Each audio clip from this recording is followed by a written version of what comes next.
नमस्कार। बीएनडी राजकीय कला महाविद्यालय चिमनपुरा से उषा सारस्वत, सह आचार्य संस्कृत विभाग। प्रिय विद्यार्थियों, आज के इस व्याख्यान में आपका पुनः स्वागत है। आज हम भर्तृहरि विरचित नीति शतक के 40वें पद्य से पढ़ना कंटिन्यू कर रहे हैं। इस पद्य में बताया गया है कि सामान्य जनता को कैसे राजा का आश्रय लेना चाहिए। आज्ञा कीर्ति पालनम ब्राह्मणानाम दानम भोगो मित्र संरक्षणम च येषामेते षड्गुणा न प्रवृत्ता को अर्थ है तेषाम पार्थिवोपाश्रयेण। अन्वय देख लेते हैं। आज्ञा कीर्ति ब्राह्मणानाम पालनम। आज्ञा अनुशासन, कीर्ति यश, ब्राह्मणानाम पालनम विद्वान ब्राह्मणों को संरक्षण देना, दानम योग्य लोगों को दान देना, भोगः सुख सुविधाओं का उपभोग करना, तथा मित्र संरक्षणम अपने मित्र वर्ग की सुरक्षा करना। एते षड्गुणाः ये 6 गुण येषाम न प्रवृत्ता येषाम जिन राजाओं में न प्रवृत्ता नहीं पाए जाते हैं, नहीं दिखाई देते हैं, तेषाम उपाश्रयेण कह अर्थ है। तेषाम उन राजाओं की उपाश्रयेण सेवा करने से कह अर्थ है क्या लाभ, क्या प्रयोजन। यहाँ पर बताया गया है कि मनुष्य को या सामान्य जनता को कैसे राजा के आश्रय में रहना चाहिए, जिसमें ये 6 खूबियाँ विद्यमान हों। जिसकी आज्ञा का कभी उल्लंघन नहीं होता हो, यानी जो अनुशासित हो। जो स्वयं अनुशासित होगा उसी की आज्ञा का उल्लंघन नहीं होगा। जो स्वयं लापरवाह होता है उसकी दूसरे लोग भी आज्ञा नहीं मानते। तो जो अनुशासन प्रिय हो, यशस्वी हो, विद्वान ब्राह्मणों को जो रेस्पेक्ट देने वाला हो और विद्वानों को तथा सत्पात्रों को जो दान देता हो, अपने मित्र वर्ग के प्रति अच्छी भावनाएं, सुरक्षा की भावनाएं रखता हो। ये गुण जिस राजा में नहीं दिखाई देते हैं, हे राजन, उस गुणहीन राजा की सेवा करने से क्या लाभ, उसके आश्रय में नहीं रहना चाहिए। इससे हम ऐसे समझ सकते हैं कि जिस राजा के दरबार में या आश्रय में रहें उसमें कम से कम ये विशेषताएं होनी नितांत आवश्यक है।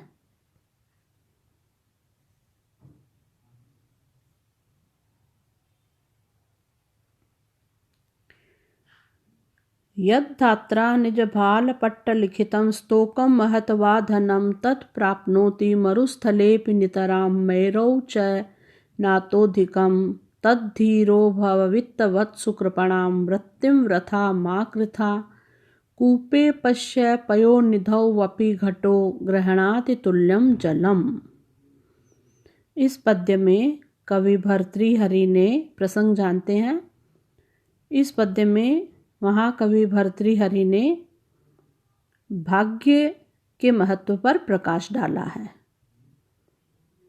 धात्रा विधाता के द्वारा, स्तोकम महत्वा धनम, स्तोकम थोड़ा, महत्वा अथवा अधिक, यद धनम जो धन, निज भाल पट्ट लिखितम अपने ललाट पर लिखितम लिख दिया गया है, तत् वह धन मरुस्थले अपि नितराम प्राप्नोति वह धन मरुस्थल में, रेगिस्तान में भी नितराम अवश्य ही प्राप्नोति प्राप्त कर लेता है। मैरौ च अपि और मैरौ सुमेरु पर्वत से भी, अतः अधिकम न इससे अधिक धन नहीं पा सकता है। तत् इसलिए धीरः भव, धैर्यशाली बनो, वित्तवत्सु, धनिक लोगों के सामने कृपणाम वृत्तिम वृथा मा कृथा, कृपणाम वृत्तिम, दीन व्यवहार वृथा व्यर्थ ही मा कृथा मत करो।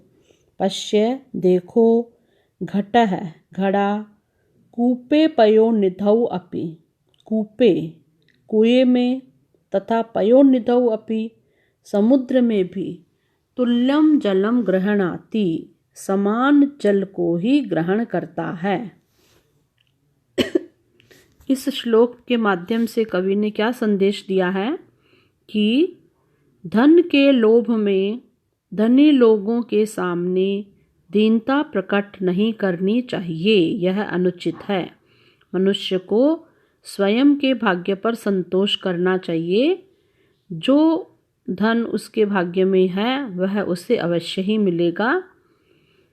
जिस प्रकार कुएं में डाला हुआ घड़ा और जिस प्रकार घड़ा कुएं में और समुद्र में दोनों में पहुंच करके उतना ही जल ग्रहण करता है जो उसकी परिधि है।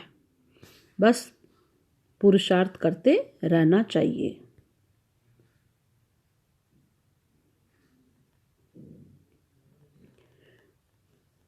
अब हम पढ़ रहे हैं दुर्जन पद्धति, यानी दुष्ट लोगों का क्या स्वभाव होता है, क्या टेंडेंसी होती है।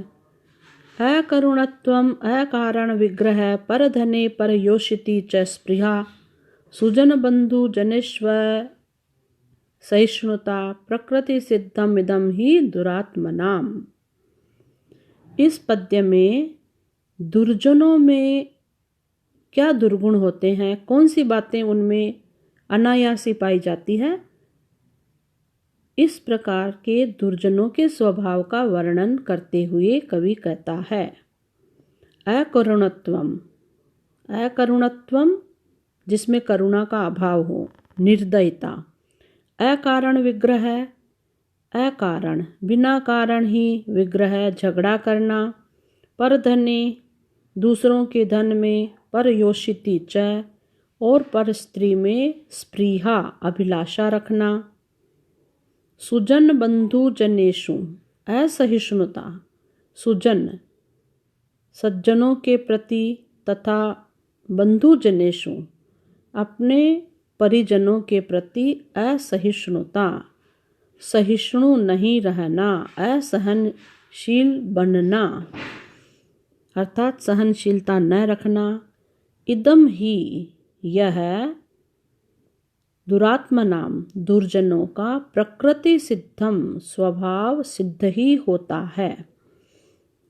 दुर्जनों में ये बातें होती हैं, अक्सर स्वयं ही पाई जाती है, उन्हें कहीं से सीखनी नहीं पड़ती, स्वयं उनके स्वभाव में है। कौन कौन सी हैं? एक तो वे दया विहीन होते हैं, दया नहीं होती, बिना कारण दूसरों से झगड़ते हैं, दूसरों के धन की चर्चा करते हैं, पराई स्त्री में रुचि रखना, अपने आत्मीयजनों के प्रति ऐसे लोग सहनशील नहीं रहते हैं। इस तरह का स्वभाव दुर्जनों में विशेष रूप से पाया जाता है, जो कि नितांत गलत होता है। ऐसे लोगों से कवि ने सावधान रहने की चर्चा की है। दुर्जन परिहर्तव्य विद्यालंकृतोऽपि सन्, मणिना भूषित सर्प किमसौ न भयंकरः। दुर्जनः दुष्ट मनुष्य, विद्या अलंकृत सन अपि, विद्या से अलंकृत सन अपि सुशोभित होता हुआ भी परिहर्तव्य दूर रखने योग्य होता है, अर्थात उसका त्याग करना चाहिए। किम मणिना भूषित, किम क्या, मणिना मणि से भूषित है, सुशोभित सर्प है सांप, भयंकर न भयंकर नहीं होता। क्या बहुमूल्य मणि से सुशोभित होने वाला भी सांप भयंकर नहीं होता है। इस पद्य में कवि ने आगाह किया है कि दुष्ट मनुष्य से कभी भी मित्रता नहीं करनी चाहिए, भले ही ऐसा व्यक्ति विद्यावान भी हो, ज्ञानवान भी हो, तो भी यदि वो दुर्जन है, बुरे स्वभाव का है, तो उसका त्याग करना ही बेहतर है। क्योंकि हम इतिहास में उदाहरण देखते हैं, रावण था, विद्वान तो बहुत था, किंतु स्वभाव से दुष्ट था, अभिमानी था, तो वो पूरे लंका के निवासियों के लिए खतरनाक था। ऐसे लोगों से मित्रता नहीं करनी चाहिए। यहाँ उदाहरण दिया है कि क्या बहुमूल्य मणि से युक्त होने वाला सांप भयंकर नहीं होता। सांप जहरीला होता है, यद्यपि कहा जाता है कि उसके गले में बहुमूल्य मणि होती है, तो क्या मणि के लालच में उस सांप से मित्रता करनी चाहिए? कतई नहीं। दुर्जन तो सदैव ही भयंकर होता है। इस पद्य में अनुष्टुप छंद है। परिहर्तव्य में परि उपसर्ग, रि धातु और तव्य प्रत्यय है। विद्यार्थियों, जो ये छोटे वाले श्लोक आपको दिखाई दे रहे हैं, जो 2 पंक्तियों के आते हैं, इनमें अनुष्टुप छंद होता है और एग्जाम में ये व्याख्या के लिए न पूछे जा करके इनमें से लघुतरात्मक प्रश्न पूछा जा सकता है।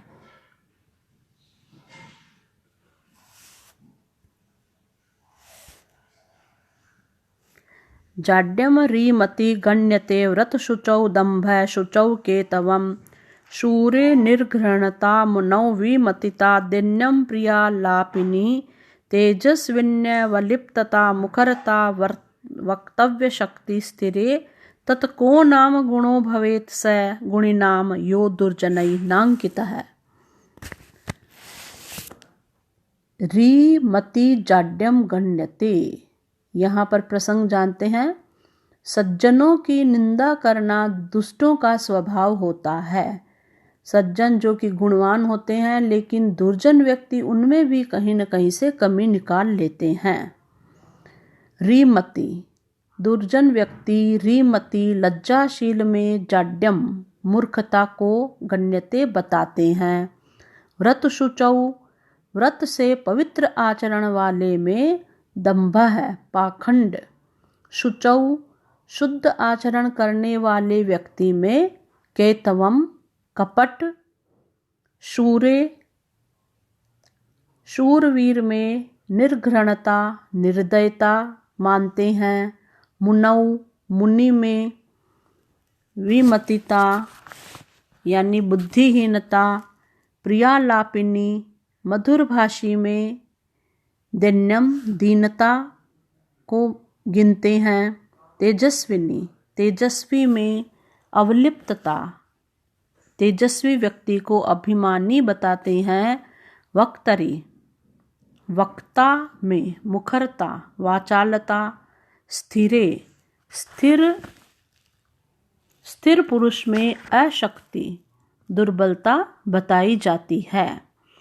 तत्, इस कारण से गुणी नाम, गुणवान लोगों का सह, वह को नाम गुण, कौन सा गुण है?